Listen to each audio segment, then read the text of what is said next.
योग दर्शन की 52वीं कक्षा।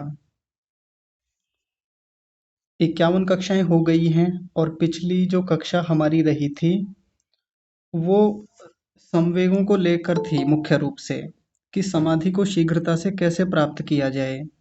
उसके लिए हमने एक साथ 21वां और 22वां सूत्र देखा था। ये 21वां था और ये वाला 22वां था। तो इसमें हमने देखा था कि जिनका उपाय अधिमात्र होता है, जो अधिक मात्रा में उपाय को लेके बढ़ते हैं और जिनका संवेग तीव्र होता है, जिनकी भावनाएं भीतर से इच्छा शक्ति तीव्र है, वो लोग समाधि को शीघ्रता से प्राप्त कर लेते हैं। समाधि कौन सी? तो संप्रज्ञात समाधि ले लीजिए या असंप्रज्ञात समाधि ले लीजिए। मुख्य रूप से तो यहाँ उपाय प्रत्यय की बात आ रही है तो असंप्रज्ञात समाधि लिया जाएगा।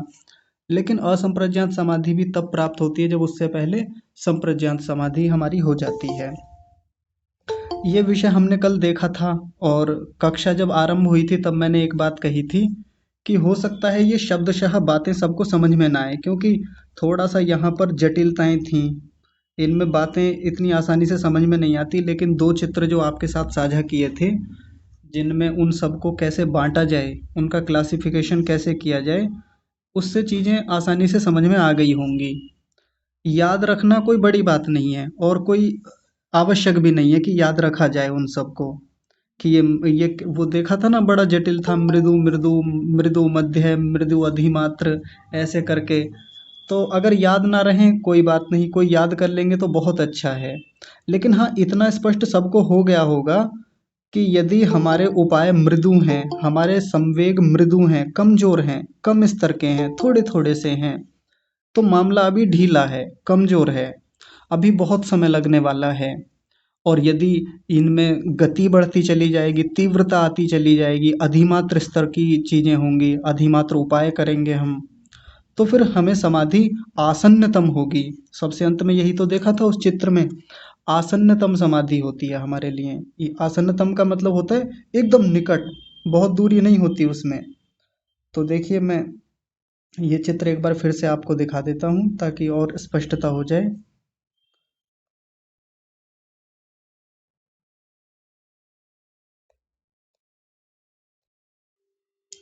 ये था ना, इसमें अंतिम वाले को ध्यान से देखिएगा, अधिमात्र उपाय तीव्र संवेग, इस पर ज्यादा फोकस रहे थे हम लास्ट में आके।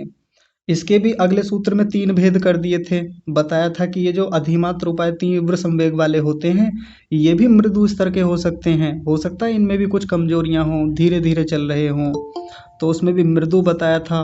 और ऊंचे स्तर के हों तो वो मध्य मध्य तीव्र, तीव्र संवेग, अधिमात्र उपाय, और इनसे भी फिर एक ऊपर वाले बताए थे, अधिमात्र उपाय, तीव्र संवेग और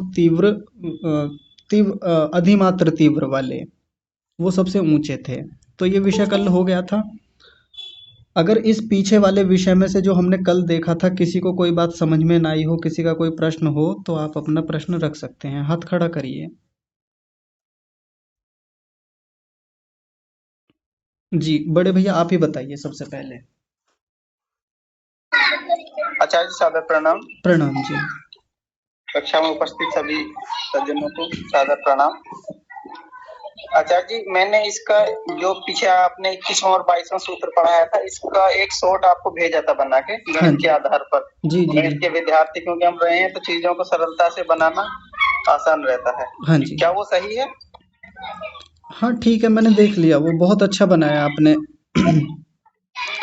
ये और वो भी। याद करने में भी बहुत आसान पड़ रहा था। हाँ जी हाँ तो जी। मैंने वो कंठस्थ कर लिए हैं सारे। हाँ जी। एक दो बार देखने से ही तो थोड़ा सा अभ्यास किया जी। तो कंठस्थ हो गए। यदि अनुमति हो तो मैं आपको सुनाना चाहता हूँ एक बार, हाँ, एक बार सुना फिर उसके दीजिए। बाद में प्रश्न पूछूंगा। हाँ जी, ताकि बाकी लोगों को भी वो समझ में आ जाए। जी। जी, मैं बिना देखे सुनाऊंगा, फिर भी आप सब लोगों को उसको एक बार स्क्रीन पे दिखा दीजिए जी। जो बताया था, या उसको भी प्रेषित कर देंगे तो सरलता रहेगी समझने नहीं, वो में। नहीं नहीं, आ जो पाएगा। मैंने बनाया था। नहीं, वो दूसरे फोन में है, वो नहीं आ पाएगा। ठीक है जी, ठीक है। जी। तो संवेग और उपायों को लेकर हम बढ़ रहे थे, इसी के आधार पर योगी का स्तर हम जानते हैं, फिर अपना आत्मनिरीक्षण भी कर सकते हैं। सबसे पहले मृदु उपाय, मृदु संवेग, मृदु उपाय, मध्य संवेग, मृदु उपाय, तीव्र संवेग, फिर आता है मध्य उपाय, मृदु संवेग। मध्य उपाय मध्य संवेग। मध्य उपाय तीव्र संवेग। फिर तीसरी पंक्ति में आता है अधिमात्र उपाय मृदु संवेग, अधिमात्र उपाय मध्य संवेग और सबसे उच्च स्थिति होती है अधिमात्र उपाय तीव्र संवेग।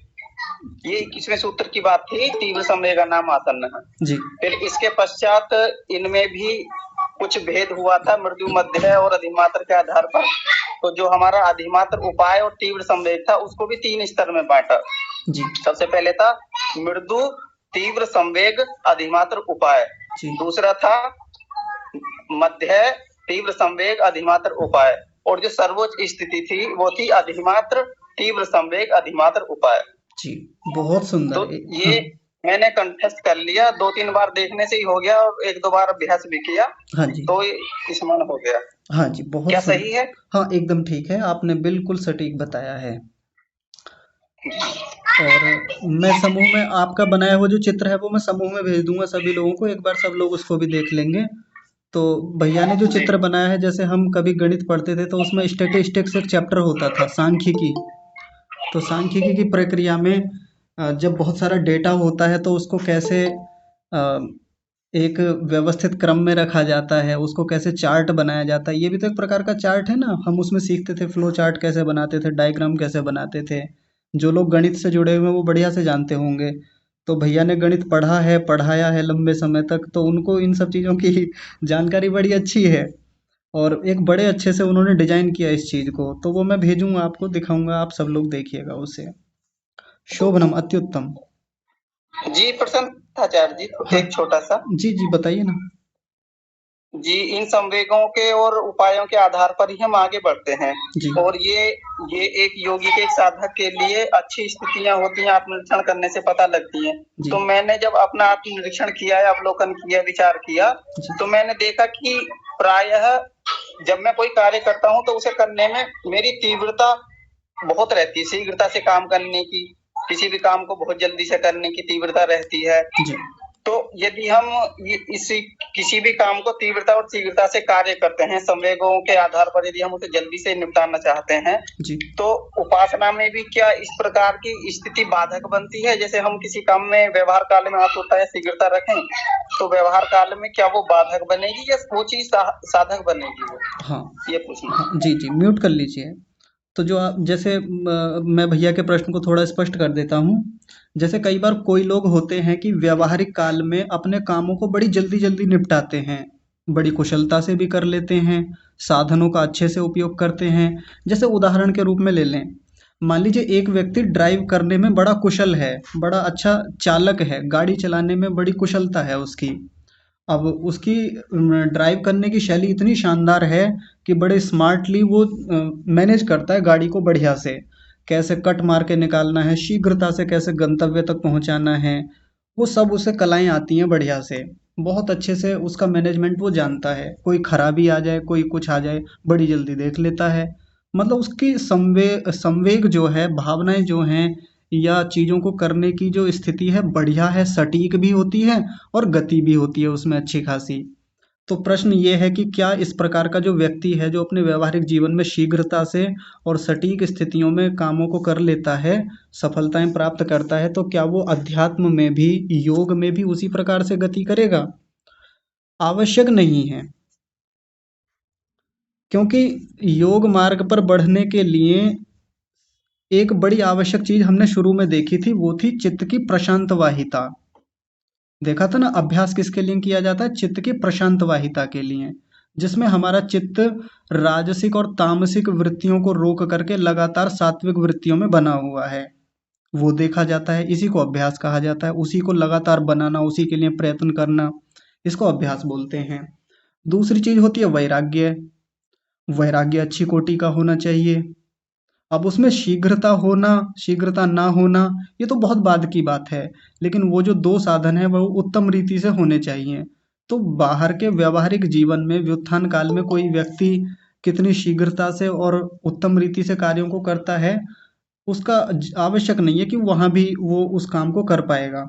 ऐसा मैं इसलिए कह रहा हूँ क्योंकि एक व्यक्ति को मैं जानता हूँ। एक बार हम कभी विवाह में गए थे, तो एक गाड़ी में गए हम, तो गाड़ी के जो संचालक थे, जो चलाने वाले थे, ड्राइवर थे, इतने कुशल थे वो गाड़ी चलाने में कि गांव की गलियों में भी लगभग 30-40 किलोमीटर प्रति घंटे की रफ्तार से वो 90 डिग्री के कोण पे मोड़ रहे थे गाड़ी को। इतनी शानदार कुशलता थी उनकी। और बैक गियर लगा के, रिवर्स गियर लगा के भी वो गाड़ी को 30-40 तक कर लेते थे। इतनी कुशलता, शानदार, बहुत बढ़िया पकड़ उनकी। मैंने जीवन में इतना शानदार ड्राइवर कोई देखा नहीं। लेकिन वो व्यक्ति बड़ा चंचल है मानसिक रूप से। गाड़ी चलाने में बहुत कुशल है, लेकिन अगर उसको ध्यान में बिठा दें, समाधि में बिठा दें, नहीं पकड़ पाएगा, नहीं कर पाएगा। क्योंकि ध्यान में बैठने के लिए चाहिए एकाग्रता, ध्यान में बैठने के लिए चाहिए चित्त की वृत्तियों पर नियंत्रण, ध्यान में बैठने के लिए चाहिए वैराग्य, लंबा व्यावहारिक अभ्यास। तो व्यक्ति शीघ्रता से कामों को करता है, उसका ज़्यादा फर्क पड़ेगा नहीं साधना में। हाँ, यदि व्यावहारिक जीवन में कुशलता से कामों को करता है, उत्तम रीति से करता है, ठहर कर करता है, एकाग्रता से करता है, उसका बिल्कुल प्रभाव पड़ता है हमारी साधना पे। इसीलिए कहा जाता है कि जितनी व्यवहार में हमारे कुशलता होगी कामों को करने में, साधना में उतनी सहायता हो जाती है हमारी। बात समझ में आ रही है जी? जी आचार्य जी, ठीक। हाँ जी, ठीक है। आगे चौधरी साहब। ठीक है, नमस्ते, हाँ जी। धन्यवाद। जी ठीक है, चौधरी साहब आप बताइए जी। आचार्य जी नमस्ते। नमस्ते जी। आचार्य जी, उपाय तो 5 हो गए, श्रद्धा, उत्साह, स्मृति, समाधि और प्रज्ञा। हाँ जी। ये संवेग क्या होगा, जरा संवेग के बारे में थोड़ा सा बताएंगे तो? हाँ जी, हाँ जी। संवेग शब्द के वैसे तो अलग-अलग लोगों ने अलग-अलग अर्थ खोले हैं। कई स्थानों पर इनके बारे में लोगों का अलग-अलग दृष्टिकोण रहा है संवेग शब्द को खोलने का। जैसे किसी ने तो वैराग्य बताया संवेग का मतलब। लेकिन यदि संवेग का मतलब वैराग्य होता तो फिर ये उपाय क्या है? उपाय में तो हमने अभ्यास और वैराग्य पीछे देखे ही थे। उपाय का मतलब होता है अभ्यास और वैराग्य। तो संवेग शब्द को खोलते हुए कई जो श्रेष्ठ विद्वान हैं जिन्होंने इस पर अच्छा काम किया है योग पर, उनका ज़्यादातर झुकाव है कि संवेग का मतलब है इच्छा, भावना, भीतर से उसके प्रति भावना कैसी है, इच्छा शक्ति कैसी है, ये लिया जाता है मुख्य रूप से। अब देखिए जैसे इसको भी अलग अलग स्थानों पे तोड़ा गया है, मृदु संवेग, मध्य संवेग, तीव्र संवेग। तो हमारी अलग अलग स्थितियां होती हैं संवेग को लेके। किसी व्यक्ति के भीतर भावनाएं, इच्छा शक्ति थोड़ी कम है तो उसको मृदु संवेग कहेंगे। किसी के भीतर उससे ज़्यादा है, उसको मध्य संवेग कहेंगे। किसी के भीतर इच्छा शक्ति, भीतर से तीव्र भावनाएं आती हैं, शीघ्रता से समाधि लगा लूं, शीघ्रता से योग में गति हो जाए, उसका तीव्र संवेग माना जाएगा। ठीक है जी। तो आचार्य जी, ये श्रद्धा और इच्छा में कितना फर्क हुआ? श्रद्धा, ऐसा समझ लें, श्रद्धा तो एकदम अलग चीज है इच्छा से। श्रद्धा को देख के आए थे ना पीछे, रुचि होना, किसी चीज में हाँ, रुचि वही। होना। और रुचि जी जी हमेशा अनुकूलता को लेके ही होती है। और इच्छा तो हटने की भी होती है, इच्छा तो किसी चीज से जुड़ने की भी होती है। जी जी, हाँ जी। ठीक, धन्यवाद जी। जी ठीक है। बाकी किसी का कोई प्रश्न नहीं है?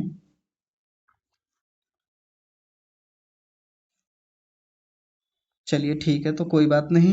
आइए विषय को आगे बढ़ाते हैं थोड़ा सा। आप सब लोगों को याद होगा कि अभी एक दिन पीछे चर्चा उठी थी, उस चर्चा में बड़े भैया ने एक प्रश्न, मतलब बात तो कुछ और चली थी लेकिन वो चर्चा कुछ आगे निकल गई और प्रश्न कुछ ऐसा था कि आत्मा मन को आदेश कैसे देता है। जब भी कोई काम किया जाता है तो आत्मा की सबसे पहली प्रतिक्रिया मन के साथ क्या होती है, ये प्रश्न था ना। उस पर आप लोगों ने लंबा चिंतन किया होगा, कई सारे लोगों ने मुझको उत्तर भेजे व्हाट्सएप पर। लेकिन अभी रोचक बात यह है कि अभी पूरी तरह से संतुष्टिपूर्ण उत्तर आया नहीं है। तो उस प्रश्न का उत्तर के लिए संकेत अब यहाँ मिलेगा, थोड़ा थोड़ा सा, सीधे सीधे नहीं मिलेगा, थोड़ा थोड़ा संकेत आज आपको मिल जाएगा। तो आज आप और विचार कीजिएगा। ये बात मैं पहले इसलिए रख रहा हूँ ताकि आप थोड़े सावधान होकर आज के विषय को देखें कि वो कहाँ आने वाला है। तो आइए अगला विषय शुरू करते हैं हम। आज एक बड़ी और रोचक बात शुरू होने वाली है। आज की बातचीत और शुरू करने से पहले मैं एक बात कहूँगा कि हमारी कक्षाएं 51 हो गई हैं। 51 कक्षाओं में अभी तक ईश्वर की चर्चा नहीं आई है। समाधि के बारे में इतना कुछ देखा, यहाँ तक कि असंप्रज्ञात समाधि में जब बार बार हम कह रहे थे कि असंप्रज्ञात समाधि में जाके ईश्वर का साक्षात्कार होता है, ये हम कह रहे हैं अभी, केवल अलग से साक्ष्य मिलते हैं इस बात के। लेकिन आपने क्या अभी तक देखा है कभी ईश्वर की बात आई हो, या असंप्रज्ञात समाधि में ईश्वर का जिक्र आया हो? कि ये जो उपाय प्रत्यय नाम की असंप्रज्ञात समाधि होती है, या भव प्रत्यय नाम की असंप्रज्ञात समाधि होती है, इसमें ईश्वर का साक्षात्कार होता है? नहीं आया ऐसा कहीं भी। हाँ, संप्रज्ञात समाधि में आत्मा के साक्षात्कार की बात आई, पहले दूसरे सूत्र में आत्मा को लेकर चर्चा हुई, लेकिन परमात्मा का जिक्र अभी तक नहीं हुआ है। परमात्मा को कैसे लेके आगे बढ़ा जाए, परमात्मा का रोल क्या है इस पूरी प्रक्रिया में, समाधि तक जाने में परमात्मा को कैसे लेके आगे बढ़ा जाए, ये कोई चर्चा अभी तक हुई नहीं थी। और हम देखते हैं कि जहाँ भी हम कहीं साधना करने जाएं, उपासना करने जाएं, तो एक पक्ष तो ऐसा मिलेगा जो ईश्वर पर टिका हुआ है, ईश्वर को आधार बना के अपनी साधना करता है, उपासना को आगे लेके बढ़ता है। एक पक्ष ऐसा भी है संसार भर में जो ईश्वर को अलग किए हुए है, उनकी साधना, उनकी उपासना ईश्वर को अलग रख के है, ईश्वर का कोई रोल ही नहीं है वहां पे। तो कोई ये ना समझे कि अब तक जो चर्चाएं हुई हैं उनमें ईश्वर की कोई भूमिका ही नहीं है। ईश्वर की अब बड़ी भूमिका यहाँ बताई जाएगी, और ईश्वर को हटा के, ईश्वर को एक तरफ रख के, ईश्वर से निरपेक्ष होके हम साधना को आगे बढ़ा भी नहीं सकते। तो देखिए, अब ईश्वर के बारे में चर्चा करने से पहले एक भूमिका रखते हैं, अवतरणिका रखते हैं। अभी जो उपाय प्रत्यय नाम की समाधि की बात चल रही थी, पीछे उपाय बताया, उसका तरीके बताए, और क्या कहा था कि यदि ऐसे बढ़ेंगे तो समाधि जो होगी आसन्नतम हो जाएगी, शीघ्रता से निकट आ जाएगी हमारे। आसन्नतम का मतलब क्या होता है? एकदम पास, जैसे सामने ही रखी हो समाधि, यानी बड़ी शीघ्रता से हमारे चित्त में उपस्थित हो जाती है समाधि। लेकिन यहाँ एक प्रश्न कर रहे हैं कि क्या कोई और भी उपाय है कि और जल्दी से समाधि लग जाए? जैसे होता है ना, हमारे जो हम व्यवहारिक लोग हैं, हमको भी ऐसा लगता है कई बार कि भाई जो काम हम अपने व्यवहारिक जीवन में कर रहे हैं, और कोई रास्ता नहीं है क्या जो आसानी से हो जाए? जैसे कहीं यात्रा करनी हो और हमें किसी मार्ग से जाना है, और बता दिया किसी ने कि जी ऐसे ऐसे जाना है, वहां से जाके वहां मुड़ना, ऐसे जाएंगे, फिर ये पकड़ना, ऑटो पकड़ना, बस पकड़ना, और तब ये पैदल जाएंगे थोड़ा सा, फिर उधर मुड़ेंगे, फिर वहां पहुंचेंगे और पहुंच जाएंगे। तो ये रास्ते तो बता दिए बहुत सारे, खूब शॉर्ट करके बताए, लेकिन फिर भी जाने वाले के मन में एक ये जिज्ञासा रहती है कि कोई और तरीका नहीं है जो आसानी से पहुंच जाए वहां पर। बिल्कुल ऐसा ही प्रश्न महर्षि व्यास जी कर रहे हैं, यहाँ पे एक प्रश्न उठा रहे हैं। देखिए कितना रोचक प्रश्न है, और फिर समाधान देंगे महर्षि पतंजलि। कह रहे हैं किम एतस्मात्। देखिए ध्यान से समझेंगे एक एक शब्द को, कैसे खोलेंगे। किम एतस्मात् एव आसन्नतमः समाधि भवति। किम माने क्या, एतस्मात् माने इन, एतस्मात् इन क्या, ये जो पीछे बताए गए थे, पीछे जो उपाय बताए गए, या पीछे कौन सा उपाय था? ये तीव्र संवेग वाला जो था, तीव्र संवेग अधिमात्र उपाय, क्या इनको लेकर के या इनसे ही आसन्नतमः समाधि भवति, क्या इन्हीं से आसन्नतम समाधि होती है? किम माने क्या, एतस्मात् माने ये जो तीव्र संवेग अधिमात्र उपाय जो बताए थे, क्या इनके द्वारा ही आसन्नतमः समाधि भवति, क्या शीघ्रता से समाधि प्राप्त हो जाती है? एक प्रश्न तो ये रख दिया। साथ में इसी प्रश्न को और खोलते हुए आगे कह रहे हैं, आगे बढ़ा रहे हैं, अथास्य लाभे भवति भवति अन्यो अपि कश्चित उपाय न वा इति। या इसके अलावा इसको, इसका लाभ लेने के लिए, इसकी प्राप्ति के लिए, या इसकी सिद्धि के लिए, इस असंप्रज्ञात समाधि की सिद्धि के लिए, अन्य अपि कोई और भी, कश्चित उपाय, या कोई और भी उपाय है या नहीं है? ऐसा प्रश्न कर रहे हैं कि क्या ये ही अपने आप में एक लाभ है, या इसके अलावा कोई और भी लाभ, क्षमा कीजिए, क्या इसके अलावा भी और कोई उपाय है जो वहां तक पहुंचा जाए? तो महर्षि पतंजलि ने उसके लिए एक छोटा सा सूत्र दिया, अपने आप में बहुत व्यापक सूत्र है, दिखने में केवल एक शब्द जैसा दिख रहा है, लेकिन बहुत व्यापक है। क्या लिखा हुआ है? ईश्वर प्रणिधानाद्वा।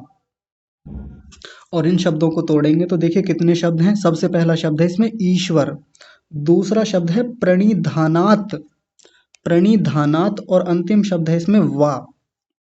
तीन शब्द हैं, ईश्वर प्रणिधानात् वा। तो उन्होंने बताया कि ईश्वर प्रणिधान के द्वारा, यानी ईश्वर प्रणिधान से समाधि को आसन्नतम किया जा सकता है, बहुत जल्दी समाधि लग सकती है ईश्वर प्रणिधान से। ये चर्चा दूसरे पाद में भी आएगी, व्यापक रूप से खोलेंगे इसी बात को, ईश्वर प्रणिधान को। और पूरी जगह ईश्वर प्रणिधान के बारे में 3 जगह चर्चाएं आती हैं योग दर्शन में। तो आज इसकी शुरुआत हो गई है ईश्वर प्रणिधान की। और ये वा शब्द का मतलब क्या होता है, अथवा के रूप में बताया। एक तो पीछे बता दिया कि ऐसे ऐसे बढ़ेंगे तो समाधि शीघ्रता से हो जाएगी, और यहाँ वा का मतलब होता है अथवा। अथवा आप ईश्वर प्रणिधान कर लीजिए तो पहुंच जाएंगे। कहने का मतलब ये है कि या तो आप उपाय प्रत्यय लेकर बढ़िए, अभ्यास कीजिए, लगातार वैराग्य की प्राप्ति कीजिए। और अभ्यास किसका, यमों का, नियमों का, आसन का, प्राणायाम, प्रत्याहार, धारणा, ध्यान, ऐसे करके आप समाधि तक पहुंचेंगे। या दूसरा बता दिया कि आप ईश्वर प्रणिधान करिए और समाधि तक पहुंच जाइए।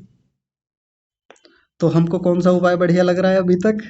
यही वाला अच्छा लग रहा है कि सोच रहे होंगे कई लोग तो, भाई यही उपाय ठीक है, ईश्वर प्रणिधान कर ले। तो वो जो इतना झंझट है कि वैराग्य के लिए प्रयास करो, यम नियमों का पालन करो, और उसमें भी आगे जाके इतनी साधना होती है, चित्त की प्रशांत वाहिता बनाने के लिए इतने प्रयास हैं, उनको करने की क्या आवश्यकता है? ईश्वर प्रणिधानात कह तो दिया, ईश्वर प्रणिधान से शीघ्रता से प्राप्त हो जाएगी। तो देखते हैं कैसे प्राप्त होती है। उसके लिए महर्षि व्यास जी इस बात को बड़ी रोचकता से आगे बढ़ाते हैं, और देखिए क्या होता है ईश्वर प्रणिधान में।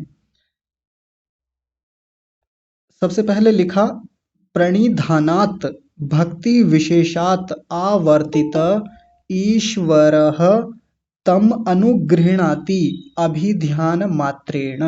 एक एक शब्द को फिर से देखेंगे आराम से, क्योंकि ये जो संधियां हैं थोड़ी कठिन है दिखने में।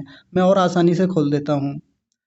प्रणिधानात् भक्ति विशेषात आवर्तित, आवर्तित लिखा हुआ है। आगे कह रहे हैं ईश्वरः तम अनुगृह्णाति, अनुगृह्णाति अभिध्यान मात्रेण। ये एक वाक्य लिखा यहाँ पे। तो अब इसका अर्थ समझते हैं क्या कह रहे हैं। प्रणिधानात, पहला शब्द क्या लिया, प्रणिधानात, और उसी शब्द को खोला भक्ति विशेषात। अगर हम लोगों को मतलब नहीं पता, हमने सुना तो खूब होगा प्रणिधान, प्रणिधान खूब सुनते रहते हैं, आर्य समाज में तो बहुत इस शब्द की चर्चा होती है प्रणिधान की।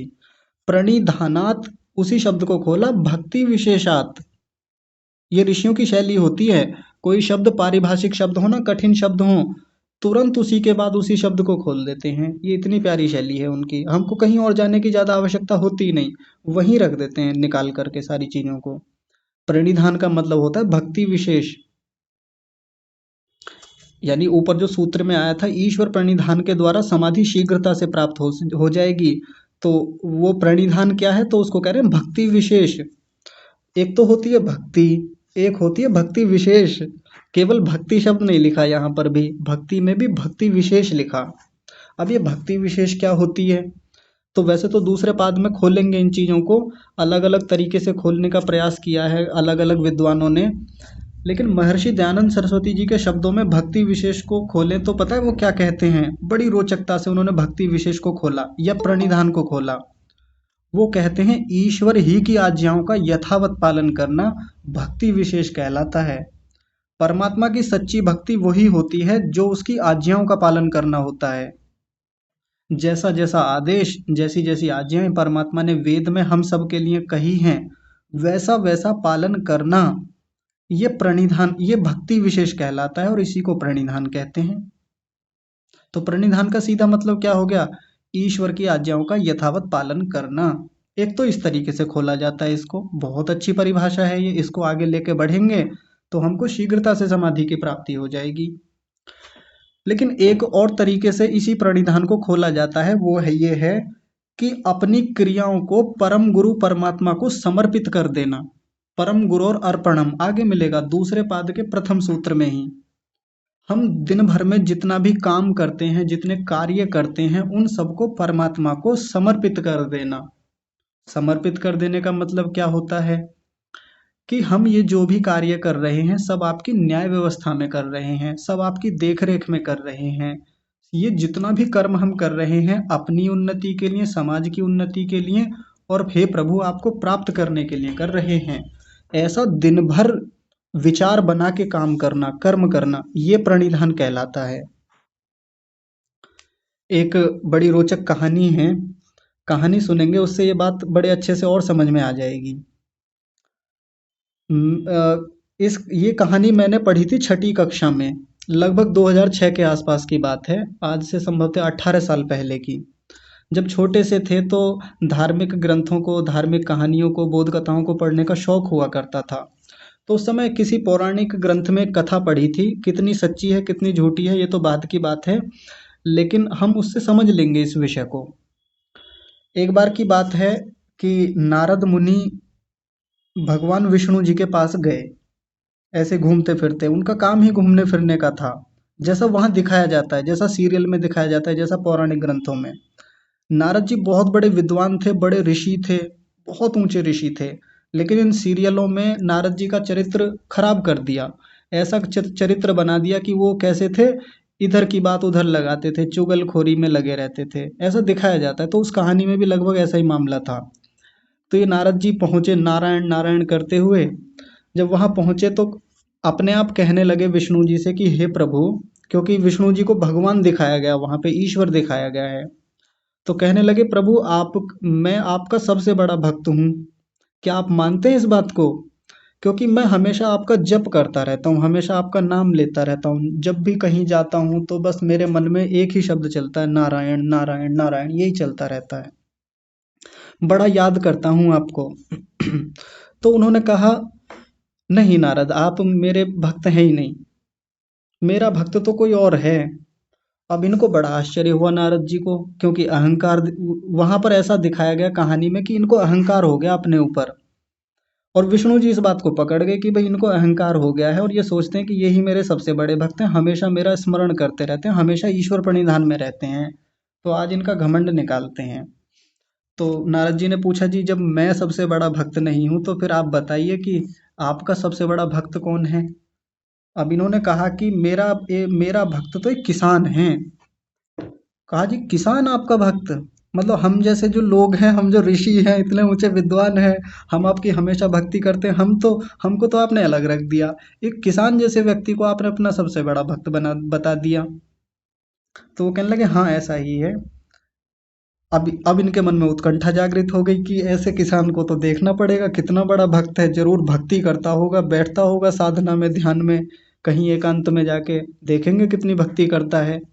तो इन्होंने कहा कि प्रभु मुझे पता बताइए उसका, मैं देखना चाहता हूँ उस व्यक्ति को, कहाँ है वो, कैसा है, मैं भी तो देखूं कितना बड़ा भक्त है। इन्होंने कहा, इन्होंने पता बता दिया कि पृथ्वी पर जाइए, और ये वाली पृथ्वी, इसकी संख्या बता दी होगी क्योंकि पृथ्वियां भी तो बहुत हैं पूरे ब्रह्मांड में। पृथ्वी बता दी, पृथ्वी पर देश भारत बताया, आर्यावर्त देश, और आर्यावर्त देश में कोई राज्य का नाम बताया, और वहां अमुक ग्राम में उस व्यक्ति का नाम बता दिया कि ये है, वहां चले जाइए। नारद जी जैसे चलने को लगे, विष्णु जी ने कहा रुकिए, बस थोड़ा सा रुकिए, एक काम और कर देना मेरा, वहां जा तो रहे हैं आप। ये कहने लगे बताइए क्या काम है जी? इन्होंने कहा ये घी का पात्र है, घी का कोई घड़ा जैसा होगा, कोई पात्र होगा, भरा हुआ ऊपर तक एकदम लबालब भरा हुआ। कहने लगे इसको उस किसान को दे दीजिएगा, मेरी ओर से उपहार है उसके लिए, लेकिन याद रखिएगा एक भी बूंद इसमें से गिर ना जाए, अगर एक भी बूंद गिर गई ना तो फिर गड़बड़ हो जाएगी। मुझे आप पर भरोसा है, विश्वास है कि आप इसको सही समय पर और सही मात्रा में पहुंचा देंगे। ये चल दिए यहाँ से लेकर के पृथ्वी की ओर। किस माध्यम से आए, किस मार्ग से आए, इनके पास साधन क्या था, ये तो वर्णन नहीं था उस कहानी में, लेकिन ये वहां से चले हैं। अब चलने की प्रक्रिया में जब ये यहाँ तक आए अपने आर्यावर्त देश में, तो ध्यान कहाँ था? ध्यान तो उस पात्र पर था कि इसमें से एक भी बूंद ना गिर जाए। अब अगर एक भी बूंद गिर गई तो प्रभु नाराज हो जाएंगे, फिर कहेंगे कि घी गिरा दिया, और देखते तो रहते ही हैं वो हमेशा। अगर एक भी बूंद गिर गई तो फिर डांटेंगे या फिर नाराज हो जाएंगे, परेशान कर देंगे। तो सारा ध्यान कहाँ है? सारा ध्यान तो उस घी के पात्र पर है, एक भी बूंद गिरने नहीं दे रहे हैं। गंतव्य पर पहुंच गए हैं, जो डेस्टिनेशन था उनका। वहां जैसे पहुंचे, सुबह को पहुंचे एकदम ब्रह्म मुहूर्त जैसे समय में, वो किसान उठा, उठने के बाद में उसने कहा, हे प्रभु, आप ही की कृपा है सब, और सब आप ही का दिया हुआ है। इतना बोला उस व्यक्ति ने, और उसने अपने हल उठाए, अपना हल उठाया और बैलों को जोता और खेतों की ओर निकल गया। जैसे निकलने वाला था, ये तुरंत वहां पहुंचे। उन्होंने कहा कि ये भगवान ने आपके लिए भेजा है ये पात्र। उन्होंने कहा ठीक है, इसको इधर रख दीजिए। उन्होंने रख दिया और फिर वो खेत पे चले गए। वो भी उनके साथ चले गए, नारद जी भी। वहां जाके उस व्यक्ति ने पूरे दिन खेत की जुताई की। ये जब तक भी की, दिन भर की, जैसा भी की, वो आ गया। आने के बाद में शाम को फिर जब सोने के लिए गया, सोते समय उसने फिर कहा, हे प्रभु, सब आप ही की कृपा है, आपका दिया हुआ बहुत कुछ है, और आपकी बड़ी कृपा है, आपका बहुत सारा धन्यवाद। ऐसा कह के वो व्यक्ति सो गया। नारद जी उसके पास 1 2 3 दिन तक रहे। ऐसे ही उसका डेली शेड्यूल देखा। वो व्यक्ति सुबह को उठता, भगवान का एक बार नाम लेता, जब हल जोड़ता, बैल जोड़ता, तब बोलता, भगवान का 1 2 बार नाम ले लिया, जब सोने गया तब 1 2 बार नाम बोल दिया, और फिर सो जाता। 2 4 दिन उसकी ये दिनचर्या देखी। नारद जी सोचने लगे ये कैसा भक्त है, इसने तो शायद पूरे दिन भर में 1 या 2 बार नाम लेता है ईश्वर का, या 2 3 बार लेता है ज्यादा से ज्यादा। ना ये ध्यान में बैठता, ना ये संध्या में बैठता, ना उपासना करता, ना समाधि लगाने का प्रयास करता। ये कैसा भक्त हो गया। नारद जी थोड़े गुस्से से में, थोड़े अनबने मन से वापस लौट आए क्षीर सागर में। क्षीर सागर में तो रहते हैं ना विष्णु जी लेटे हुए, वो नाग पर। उस प्रकार से वहां पहुंचे उनके पास में, और जाके कहने लगे कि भगवान, आपका जो वो पात्र था ना, मैं दे आया उसको, उस किसान को। अब इनको तो सब पता था, क्योंकि सर्वव्यापक कहते हैं परमात्मा को। ये सब देख ही रहे थे।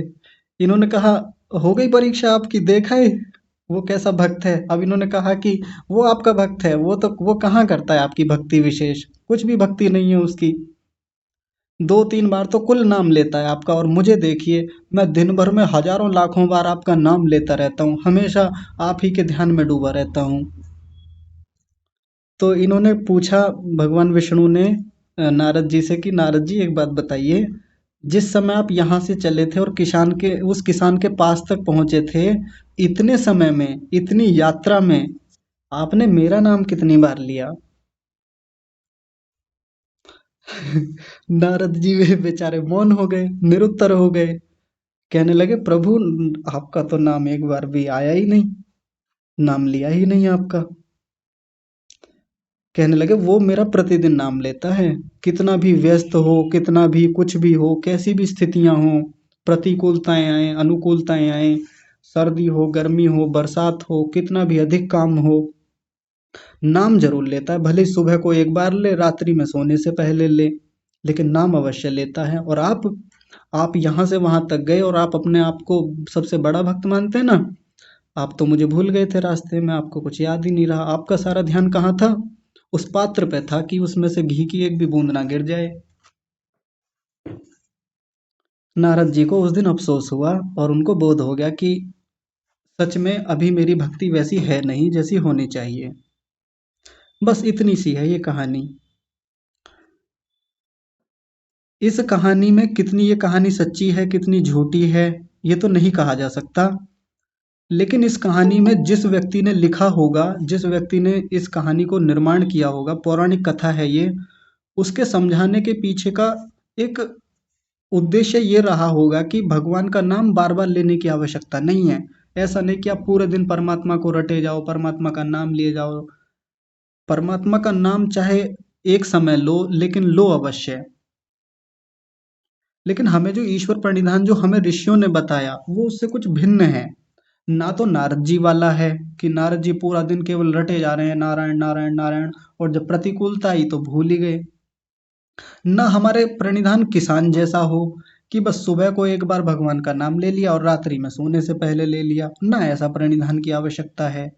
यहाँ जिस ईश्वर प्रणिधान को ऋषि समझाना चाहते हैं, जिसका वर्णन न्याय दर्शन में भी है, जिसका वर्णन महर्षि दयानंद सरस्वती ने अपने अनेक ग्रंथों में किया है, और इस योग दर्शन में जिसकी व्याख्या 3 स्थानों पर आती है। कैसे करते हैं कि अपने प्रत्येक कर्म को करते समय ईश्वर का स्मरण रखना, याद रखना, हर कार्य को करने से पहले परमात्मा से अनुमति लेना कि प्रभु, ये काम मैं करने जा रहा हूँ, ये कार्य क्या करने योग्य है या नहीं करने योग्य है, क्या ये धर्मपूर्वक है या अधर्मपूर्वक है, क्या इस कार्य को करने से मेरा कल्याण और लोगों का कल्याण होगा कि किसी की हानि होगी। ये विचार रखना हमेशा। परमात्मा को अपने प्रत्येक कर्म में साझा मानना, एक मित्र की तरह प्रत्येक समय ये सोचना कि वो मेरे साथ बना हुआ है, मेरा संग है, मेरी रक्षा कर रहा है। ये प्रणिधान है, ये भक्ति विशेष है। केवल नारद जी की तरह भी नहीं।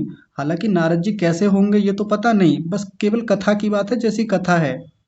नारद जी कितनी भक्ति करते होंगे ये एक अलग विषय है। लेकिन केवल रटन करने वाले जो व्यक्ति हैं, जो पूरा दिन राम राम राम राम राम राम ओम ओम ओम राधे राधे राधे राधे यही चलता रहता है, वो प्रणिधान नहीं होता। प्रणिधान का मतलब है उस ईश्वर को अनुभूत करना, हमेशा उसको देखना अपने चारों ओर। सर्वव्यापक जब माना है तो फिर उसकी अनुभूति भी तो लेना कि वास्तव में वो हमारे चारों ओर है, हमारे अंतःकरण में उपस्थित है, हमारी निरंतर रक्षा कर रहा है, निरंतर सब कुछ देख सुन और जान रहा है। ये उसकी भक्ति विशेष है, ये ईश्वर प्रणिधान है। और अपनी सभी क्रियाओं को समर्पित करते चलना, दूसरे पाद में ये चर्चा आएगी, वहां भी तो इसको विशेष रूप से देखेंगे। जो भी काम किया प्रभु आपको समर्पित, कोई फल नहीं चाहिए, जो भी हो फल अब आपके हाथों में है। अब मैंने अपनी ओर से धर्मपूर्वक पूरा प्रयास किया है, अब मिले ना मिले, सही मिले गलत मिले, जैसा भी मिले मुझे पूर्ण विश्वास है आप दे ही देंगे। ये होता है सारी क्रियाओं को, सभी कर्मों को परमात्मा को समर्पित करना, और यही होता है भक्ति विशेष। और इसी को दूसरी भाषा में कहते हैं प्रणिधान करना, ईश्वर का प्रणिधान। और वैसे तो प्रणिधान केवल ईश्वर का नहीं होता, प्रणिधान तो हम किसी का भी कर सकते हैं। प्रणिधान का मतलब होता है किसी वस्तु को स्मरण करने की इच्छा से अपने चित्त को उसमें लगा देना, ये प्रणिधान होता है, न्याय दर्शन में आता है ये। किसी वस्तु को स्मरण करने की इच्छा से अपने मन को उसमें धारण करा देना, लगा देना, इसको कहते हैं प्रणिधान।